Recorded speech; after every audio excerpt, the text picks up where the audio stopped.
আসসালামু আলাইকুম। আপনারা সবাই কেমন আছেন? আশা করি সবাই ভালো আছেন। আমি আলহামদুলিল্লাহ ভালো আছি। আজকে নিয়ে আসলাম একটি ভিডিও।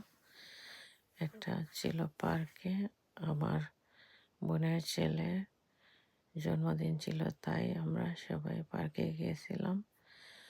পার্কে গিয়ে খাওয়া-দাওয়া করেছি। অনেক আনন্দ করছি। আপনারা ভিডিওটা দেখবেন। দেখলে আশা করি ভালো লাগবে।